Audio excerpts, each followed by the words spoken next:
been thinking about how they say that within 8 seconds of meeting someone, we know everything essential about them.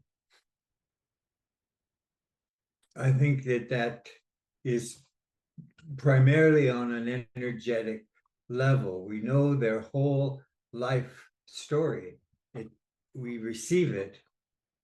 And I think that the challenge is that there are so many of these interactions, like that we are receiving so much information that we have to depress, we have to filter it out. And then the habit becomes not seeing or protection against sight. So that for survival, in order not to be completely overwhelmed by what theoretically at least we're capable of being aware of, we have to filter out most of what we're receiving. And so it becomes very easily or very quickly a survival activity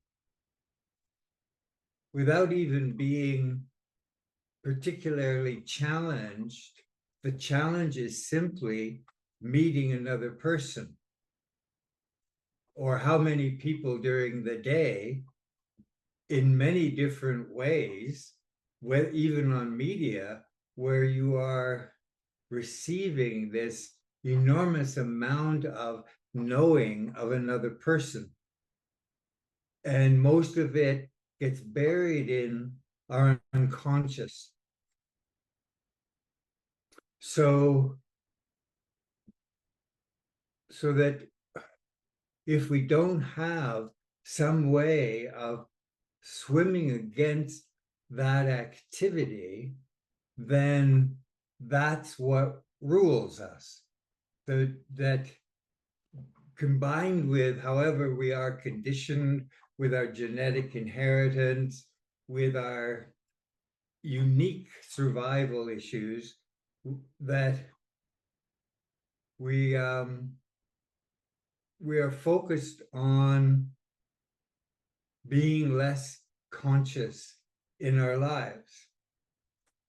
And so the struggle is to find a way to stay on the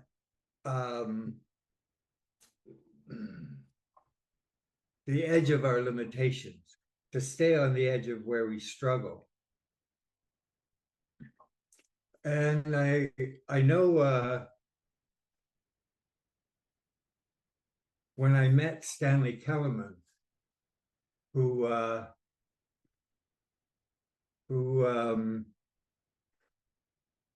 developed formative psychology and is to date the greatest teacher in somatic work that I know of. He passed away a few years ago. But it was when I'd become dissatisfied with psychology and psychotherapy, that it just felt frustrating because I could only go so far with it. And I had this desire to go further, and I didn't even know what that meant. I just knew that there was further. And good fortune allowed me to meet Stanley Keleman. And one of the things that I learned from Stanley Keleman, and it also taught me, or it woke me up to how I was similar to him. And that is, I heard him apologizing for his nature. And his nature would appear on the surface to be always criticizing what he encountered. And what I recognized was that it was deeper than that. That while he could appreciate what was positive or in people that he met, where he kept going to was the duality, where the split was, where the struggle was. And I realized that that had always been something that I had done, but I had to learn how to discipline it. But I was always curious about, okay, where is your struggle? Where are you failing?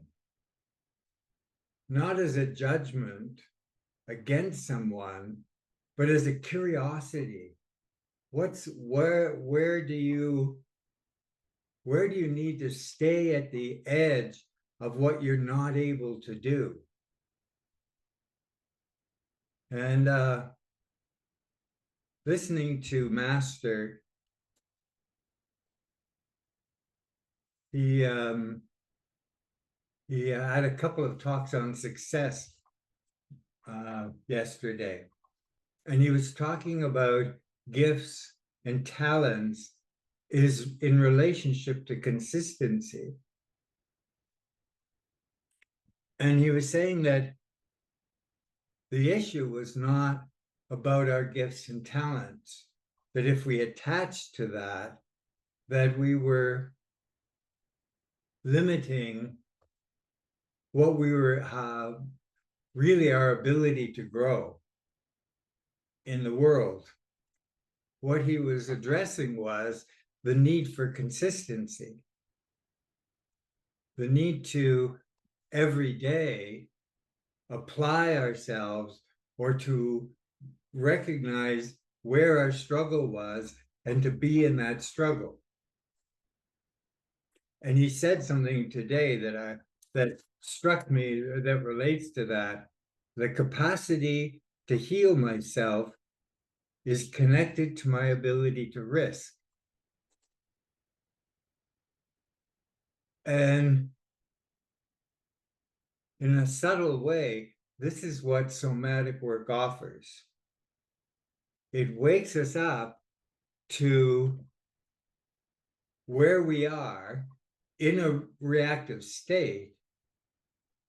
But then as we enter into the dialogue with our somatic experience, it brings us to where we need to risk.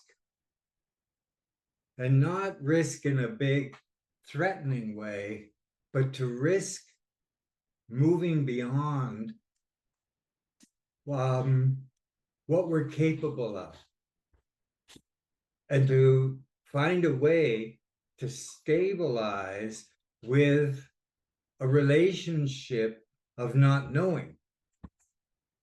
Because that to me is the essence of the struggle with risk. It's to be in that energetic space where we are available to be affected. And it counteracts our natural tendency to protect ourselves from being affected so we don't get overwhelmed. So it feels like a necessary activity, a necessary exercise that keeps us grounded in the very basic energetic body and the energetic body's experience.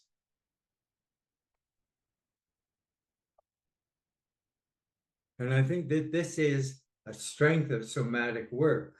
It supports emotional and mental stability. It supports emotional and mental expansion.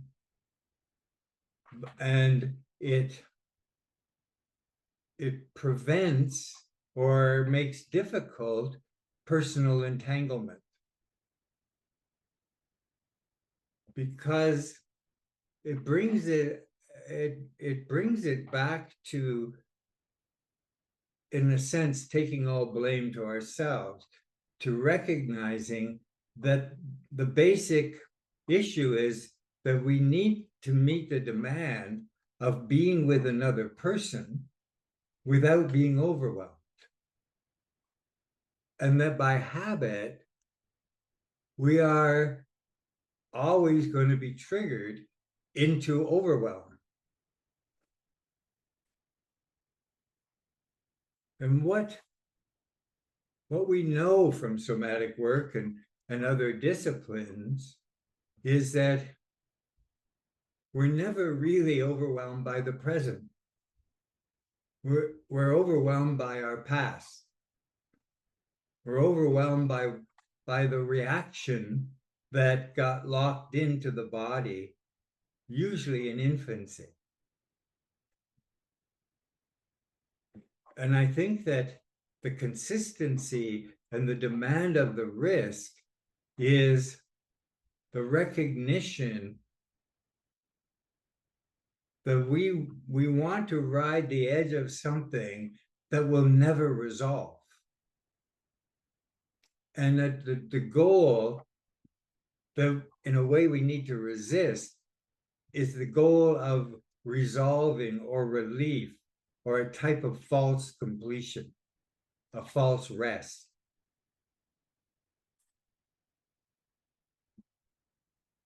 And when we step back and look at this biologically, what we're looking at is essentially just surrendering to the activity of growth and evolution. That struggle is neither good nor bad. It is simply the demand of evolution and its growth activity.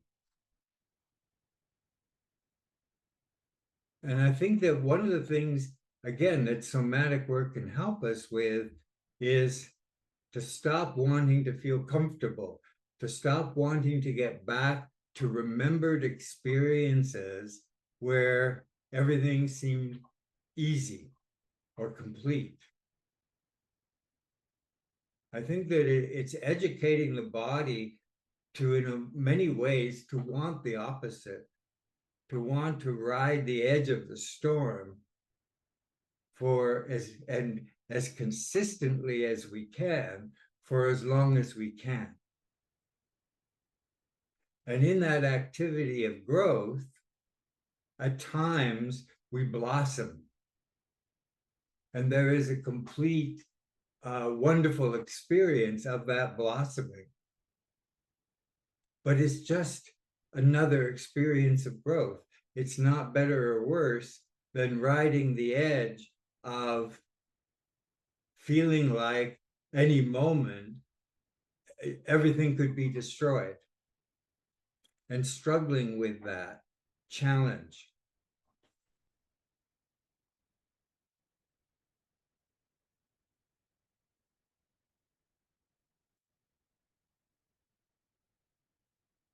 And I think that Master has been talking a lot about the value of somatic work as a way to bring us to the edge of being available to something that is beyond biology. But at least this is something that we can do. And I know for me that it has disciplined my nature, and for whatever reason, certain things grabbed my attention, and I just consistently attached to them. It wasn't something that I really thought about, but I allowed myself to be invested. And I think that everyone here knows that same experience. And that our work, in a way, is to recognize on a daily basis the importance and value of that consistent commitment and that consistent struggle of not ever arriving, but not attacking ourselves for our struggle, for what we perceive to be our imperfections.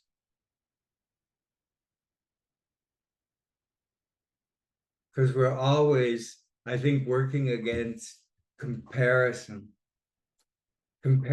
with others, but also comparison with ideals that have been put upon us as to what is the goal of life.